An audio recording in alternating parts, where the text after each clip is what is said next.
ಎಲ್ಲ ಭಾರತೀಯರಿಗೂ ಸ್ವಾತಂತ್ರ್ಯ ದಿನಾಚರಣೆಯ ಶುಭಾಶಯಗಳು. ನಮ್ಮ ಭಾರತ ಅಂದರೆ ಇತಿಹಾಸಗಳ ಆಗರ ಅಂತಾನೆ ಹೇಳ್ಬೋದು.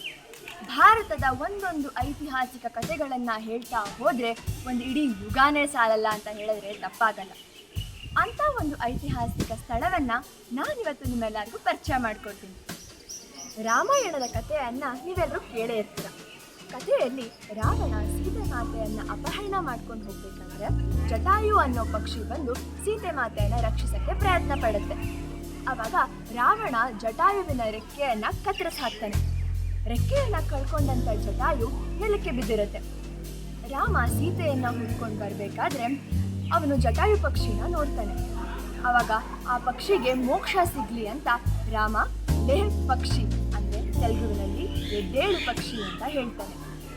ಅಂಥ ಐತಿಹಾಸಿಕ ಮಹತ್ವ ಇರುವಂಥ ಈ ಜಾಗಕ್ಕೆ ಲೇಹ್ ಪಕ್ಷಿ ಅಂತ ಹೆಸರು ಬಂತು. ವಿಜಯನಗರ ಸಾಮ್ರಾಜ್ಯದ ಅರಸರ ಆಳ್ವಿಕೆಯ ಸಮಯದಲ್ಲಿ ಈ ದೇವಸ್ಥಾನನ ಕಟ್ಟಿಸಿದ್ರು ಅಂತ ಮಾಹಿತಿ ಇದೆ. ಕೃಷ್ಣದೇವರಾಯನ ತಮ್ಮ ಅಚ್ಯುತರಾಯನ ಆಳ್ವಿಕೆಯ ಸಮಯದಲ್ಲಿ ಅವರ ಆಸ್ಥಾನದಲ್ಲಿ ಕೋಶಾಧಿಕಾರಿ ಆಗಿದ್ದಂತಹ ವಿರೂಪಣ್ಣನವರು ಈ ದೇವಸ್ಥಾನನ ಕಟ್ಟಿಸಿದ್ರು. ಈ ದೇವಸ್ಥಾನನ ಕೂರ್ಮಶೈಲವೆಂಬ ಆಮೆಯ ಆಕಾರದ ಬೆಟ್ಟದ ಮೇಲೆ ಕಟ್ಟಲಾಗಿದೆ. ಇಲ್ಲಿ ಅದ್ಭುತವಾದ ವೀರಭದ್ರ ದೇವಸ್ಥಾನ ಇದೆ. ಶಿವನ ವೀರಭದ್ರ ರೂಪಕ್ಕೆ ಸಮರ್ಪಿತವಾದ 108 ಶಿವಾಲಯಗಳಲ್ಲಿ ಇದು ಕೂಡ ಒಂದು. ಲೇಪಾಕ್ಷಿ ದೇವಸ್ಥಾನದ ಪ್ರಮುಖ ಆಕರ್ಷಣೆಯಲ್ಲಿ ಈ ನಾಗಲಿಂಗ ವಿಗ್ರಹ ಕೂಡ ಒಂದು. ಈ ವಿಗ್ರಹದಿಂದ ಒಂದು ದಂತಕಥೆ ಇದೆ. ಈ ದೇವಸ್ಥಾನನ ಕಟ್ಟೋ ಸಮಯದಲ್ಲಿ ಶಿಲ್ಪಿಗಳು ಇಲ್ಲಿಗೆ ಬರ್ತಾರೆ.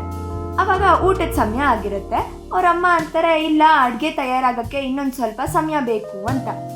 ಶಿಲ್ಪಿಗಳು ಅಡುಗೆ ತಯಾರಾಗಷ್ಟರಲ್ಲಿ ಒಂದೇ ಒಂದು ಗಂಟೆಯಲ್ಲಿ ಒಂದೇ ಕಲ್ಲಿನಿಂದ ಇಡೀ ವಿಗ್ರಹನ ಕೆತ್ತಾರೆ.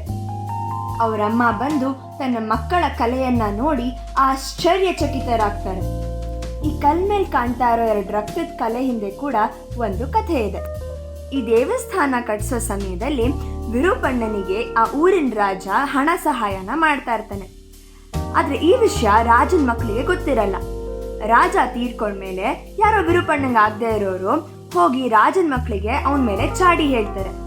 ಆವಾಗ ಅವ್ರ ಮಕ್ಳು ಹೇಳ್ತಾರೆ, ಯಾರು ಆ ವಿರೂಪಣ್ಣ, ಕರ್ಕೊಂಬನ್ನಿ ಅವನ್ನ ಕಣ್ ಕಿತ್ತಾಕೋಣ ಅಂತ. ಆವಾಗ ವಿರೂಪಣ್ಣ ಹೇಳ್ತಾನೆ, ನಾನು ಮಾಡದೇ ಇರೋ ತಪ್ಪಿಗೆ ಯಾರೋ ಯಾಕೆ ನನ್ನ ಕಣ್ ಕಿತ್ತು ಹಾಕಬೇಕು, ಅದ್ರ ಬದಲು ನಾನೇ ಕಿತ್ತು ಹಾಕ್ತೀನಿ ಅಂತ ತನ್ನ ಕಣ್ಣನ್ನ ಕಿತ್ತು ಗೋಡೆ ಮೇಲೆ ಎಸಿತಾನೆ. ಆ ಕಣ್ಣನ ರಕ್ತದ ಕಲೆನೇ ನಮ್ಗಿಲ್ಲಿ ಗೋಡೆ ಮೇಲೆ ಕಾಣ್ತಾ ಇರೋದು. ಇದು ನಿಜವಾಗ್ಲೂ ಮನುಷ್ಯ ರಕ್ತನೋ ಅಲ್ವೋ ಅಂತ ಗೊತ್ತು ಮಾಡ್ಕೊಳ್ಳೋಕ್ಕೆ ಬ್ರಿಟಿಷರು ನಮ್ಮ ದೇಶನ ಆಳ್ಬೇಕಾದ್ರೆ ಅವರು ಈ ರಕ್ತದ ಸ್ಯಾಂಪಲ್ನ ಲ್ಯಾಬ್ಗೆ ಕಳಿಸ್ತಾರೆ. ಆವಾಗ ಗೊತ್ತಾಗುತ್ತೆ ಇದು ನಿಜವಾಗ್ಲೂ ಮನುಷ್ಯ ರಕ್ತನೇ ಅಂತ. ಇಷ್ಟು ವರ್ಷ ಆದರೂ ಕೂಡ ಆ ರಕ್ತದ ಕಲೆ ಹಾಗೇ ಇದೆ. ಈ ದೇವಸ್ಥಾನದ ಇನ್ನೊಂದು ವಿಶೇಷತೆ ಅಂದರೆ ಈ ಹ್ಯಾಂಗಿಂಗ್ ಪಿಲ್ಲರ್. ಈ ಕಂಬ ಬರೀ ಮೇಲ್ಗಡೆ ಸಪೋರ್ಟಿಂದ ಮಾತ್ರ ನಿಂತಿದೆ. ಅಂದರೆ ನಮಗೆ ಸ್ವಲ್ಪ ಗಾಳಿಲಿ ತೇಲ್ತಾ ಇರೋ ಹಾಗೆ ಕಾಣಿಸುತ್ತೆ. ನಾವು ಈ ಕಂಬದ ಒಂದು ಕಡೆಯಿಂದ ಬಟ್ಟೆನ ಹಾಕಿದ್ರೆ ಇನ್ನೊಂದು ಕಡೆಯಿಂದ ಆ ಬಟ್ಟೆನ ಎಳ್ಕೋಬಹುದು. ಈ ಗುರುತು ಸೀತೆ ಮಾತೆಯ ಪಾದ ಅಂತ ಹೇಳ್ತಾರೆ. ಇಲ್ಲಿ ಶಿಲ್ಪಿಗಳು ಕೂತ್ಕೊಂಡು ಊಟ ಮಾಡ್ತಿದ್ದಂತಹ ತಟ್ಟೆಗಳ ಕೆತ್ತನೆಗಳು ಇದೆ. ಈ ಲೇಪಾಕ್ಷಿ ದೇವಸ್ಥಾನದ ಹತ್ರನೇ ಜಟಾಯು ಥೀಮ್ ಪಾರ್ಕ್ ಅಂತ ಒಂದಿದೆ. ಇಲ್ಲಿ ಮೇಲೆ ನಿಂತ್ರೆ ವ್ಯೂ ಅಂತೂ ಸೂಪರ್ ಆಗಿದೆ. ಇದನ್ನು ಮಾತ್ರ ಮಿಸ್ ಮಾಡ್ಕೋಬೇಡಿ. ಲೇಪಾಕ್ಷಿ ದೇವಸ್ಥಾನದಿಂದ ಒಂದು 200 ಮೀಟರ್ ದೂರದಲ್ಲಿ ಒಂದು ಬೃಹತ್ ನಂದಿ ವಿಗ್ರಹ ಇದೆ.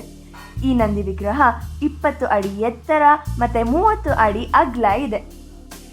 ನೀವು ಕೂಡ ಮುಂದಿನ ಸಲ ಮಂತ್ರಾಲಯಕ್ಕೆ ಅಥವಾ ಶ್ರೀಶೈಲಕ್ಕೆ ಹೋಗಬೇಕಾದ್ರೆ ಬೆಂಗಳೂರಿನ ಹತ್ರನೇ ಇರೋ ಈ ಲೇಪಾಕ್ಷಿಗೆ ಭೇಟಿ ಕೊಡೋದನ್ನು ಮರಿಬೇಡಿ. ಆ್ಯಂಡ್ ಎಸ್, ಅಫ್ಕೋರ್ಸ್, ನನ್ನ ಯೂಟ್ಯೂಬ್ ಚಾನಲ್ ಆ್ಯಂಕರ್ ಸಾನಿಕಾಗೆ ಸಬ್ಸ್ಕ್ರೈಬ್ ಮಾಡಿ, ಬೆಲ್ ಐಕನ್ ಒತ್ತಿ ಮತ್ತು ಈ ವಿಡಿಯೋನ ಲೈಕ್ ಮತ್ತು ಶೇರ್ ಮಾಡಿ. ನಮಸ್ಕಾರ.